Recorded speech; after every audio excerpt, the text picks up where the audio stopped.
kabar Bapak Ibu guru hebat? Mudah-mudahan dalam keadaan sehat dan bahagia. Pada video kali ini, kita akan sama-sama belajar tentang bagaimana membuat RPP atau modul ajar yang terintegrasi dengan umpan balik konstruktif. Yaitu upaya penyampaian informasi tentang kemajuan proses dan capaian pembelajaran kepada peserta didik untuk menumbuhkan motivasi belajar intrinsik.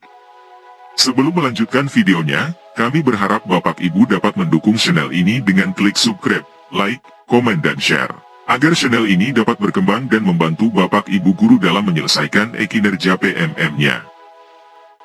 Sebagai guru zaman now perlu menyadari peran penting dalam memberikan umpan balik kepada siswa, untuk menginstruksikan kemajuan, menginspirasi motivasi dan prestasi siswa. Umpan balik yang konstruktif membantu siswa belajar dan berkembang, menunjukkan kepada mereka di mana mereka perlu melakukan penyesuaian. Rubrik umpan balik konstruktif ada 3. Pertama, guru memberikan umpan balik spesifik dan berorientasi tujuan. Kedua, guru memberikan umpan balik yang fokus pada proses atau usaha peserta didik. Ketiga, guru menunjukkan kesediaan mendiskusikan umpan balik dengan peserta didik. Umpan balik konstruktif. Fokus perilaku yang pertama adalah guru memberikan umpan balik spesifik dan berorientasi tujuan. Pertama, guru memberikan umpan balik dengan menyebut spesifik bagian tugas yang dinilai bagus atau perlu perbaikan. Setelah menerima tugas dari peserta didik, guru dapat memberikan umpan balik yang spesifik dengan menyoroti bagian-bagian tertentu dari tugas tersebut.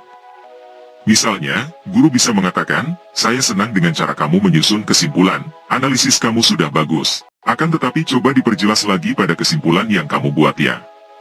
Kedua, guru menghubungkan umpan balik dengan tujuan pembelajaran yang hendak dicapai. Saat memberikan umpan balik, guru dapat menjelaskan bagaimana setiap poin umpan balik terkait dengan tujuan pembelajaran yang telah ditetapkan. Misalnya, guru bisa berkata, dengan lebih mengembangkan analisis data, kamu akan dapat memperkuat argumenmu dan memperjelas kesimpulan yang sesuai dengan tujuan pembelajaran kita untuk meningkatkan keterampilan analitis. Ketiga, guru menggunakan pertanyaan untuk membantu peserta didik memunculkan ide perbaikan.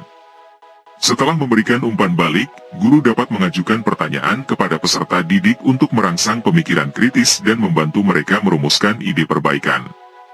Misalnya, guru bisa bertanya, bagaimana menurutmu kamu bisa lebih jelas dalam menganalisis data? Apa yang bisa kamu tambahkan untuk membuat analisismu lebih kuat? Pada RPP atau modul ajar yang kita buat, kita bisa menambahkan pada kegiatan inti pembelajaran. Pada RPP ini adalah mata pelajaran informatika dengan tujuan pembelajaran. Siswa mampu mengkaji kritis informasi atau berita dari media terutama media online, dan menyimpulkan apakah suatu berita merupakan berita bohong atau bukan. Setelah guru memberikan materi, siswa diberikan tugas dalam menganalisis atau menyimpulkan suatu berita yang ada di media online. Guru dapat menyoroti bagian tugas dengan menyebut spesifik bagian tugas yang dinilai bagus atau perlu perbaikan.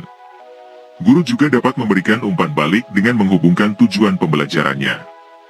Guru juga memberikan umpan balik menggunakan pertanyaan untuk membantu peserta didik memunculkan ide-ide perbaikan.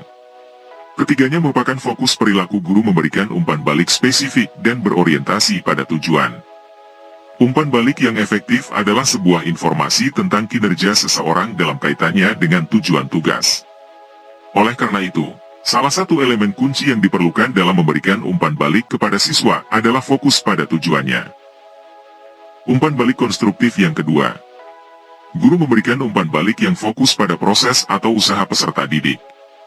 Pertama, guru memberikan umpan balik fokus pada usaha peserta didik untuk refleksi dan perbaikan setelah peserta didik menyelesaikan suatu tugas atau proyek. Guru memberikan umpan balik yang menekankan pada proses refleksi dan perbaikan yang dilakukan oleh peserta didik. Misalnya, guru bisa berkata, saya melihat kamu telah melakukan upaya yang besar dalam menyelesaikan tugas ini. Bagaimana menurutmu proses yang kamu lalui? Apakah ada hal yang ingin kamu perbaiki untuk tugas selanjutnya? Kedua, guru menjelaskan keterkaitan usaha dengan hasil yang mungkin dicapai. Saat memberikan umpan balik, guru menjelaskan kepada peserta didik bagaimana usaha yang mereka lakukan dapat berdampak pada hasil yang dicapai. Misalnya, guru bisa berkata, Semakin keras kamu bekerja dan semakin banyak waktu yang kamu habiskan untuk mempersiapkan tugas ini, semakin mungkin kamu akan mencapai hasil yang memuaskan. Usaha yang kamu lakukan sangat berdampak pada kualitas hasil akhir. Ketiga, guru membantu peserta didik melakukan refleksi terhadap usaha yang telah dilakukannya. Guru mengadakan sesi refleksi di kelas di mana peserta didik diminta untuk memikirkan proses kerja mereka dalam menyelesaikan suatu tugas atau proyek. Guru membantu peserta didik untuk mengidentifikasi apa yang telah dilakukan dengan baik dan di mana mungkin ada ruang untuk perbaikan. Misalnya, guru bisa bertanya, apa yang menjadi titik terang dalam usaha kamu untuk menyelesaikan tugas ini, dan apa yang bisa menjadi area yang perlu diperbaiki? Di dalam RPP-nya, Bapak Ibu guru dapat mengintegrasikan pada saat kegiatan penutup, seperti pada contoh berikut. Pertemuan pembelajaran ditutup dengan memberikan pertanyaan atau umpan balik yang menekankan pada refleksi atau perbaikan yang dilakukan oleh peserta didik. Guru juga dapat memberikan umpan balik yang berdampak pada hasil yang akan dicapainya. Dan guru dapat mengadakan sesi refleksi di kelas di mana peserta didik diminta untuk memikirkan proses kerja mereka dalam menyelesaikan suatu tugas atau proyek. Umpan balik konstruktif yang ketiga. Pada fokus perilaku, guru menunjukkan kesediaan mendiskusikan umpan balik dengan peserta didik. Pertama, guru membuka komunikasi untuk pertanyaan dan klarifikasi lebih lanjut. Setelah memberikan umpan balik kepada peserta didik, guru membuka kesempatan bagi mereka untuk bertanya atau meminta klarifikasi lebih lanjut. Guru menyatakan, "Saya telah memberikan umpan balik terkait tugas yang telah kalian kerjakan. Apakah ada yang ingin ditanyakan atau diperjelas lebih lanjut?" Kedua, guru mendengarkan secara aktif tanggapan peserta didik terhadap umpan balik yang diterimanya. Setelah memberikan umpan balik, guru dengan penuh perhatian mendengarkan tanggapan peserta didik. Guru memastikan untuk memberikan ruang kepada mereka untuk mengekspresikan pendapat, perasaan, atau kebingungan terkait dengan umpan balik yang diberikan. Ketiga, guru menyediakan waktu untuk mendiskusikan umpan balik selama atau setelah kelas.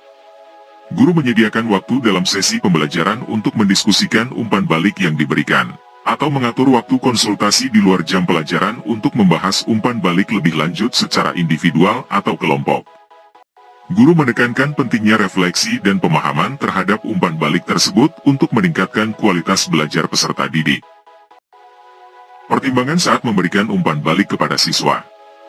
Umpan balik yang efektif kepada siswa dapat diberikan dalam beberapa cara, terutama tertulis atau lisan, tetapi terlepas dari caranya, kita harus selalu mempertimbangkan perasaan siswa yang menerimanya sehingga dapat membantu dalam menciptakan lingkungan belajar yang aman dan nyaman yang memungkinkan siswa berkembang. Umpan balik yang konstruktif untuk siswa juga paling baik diberikan secara pribadi. Sayangnya, guru mungkin pernah mengalami situasi ketika umpan balik publik yang negatif diberikan kepada masing-masing siswa di depan kelas karena sebagian besar guru harus mengelola sekelompok besar siswa sekaligus. Tetapi perasaan siswa harus diperhatikan karena mereka hanya akan belajar dari kesalahan ketika mereka merasa terdorong untuk melakukannya, dan tidak merasa gagal. Untuk memberikan umpan balik kepada kelompok tanpa mempermalukan siapapun, disarankan untuk meringkas kesalahan umum yang dilakukan dan meninjaunya di kelas, atau Anda masih dapat sharing dan mendiskusikan tugas-tugas yang kurang baik hasilnya yang pernah dilakukan oleh kakak kelas dengan menutup nama mereka.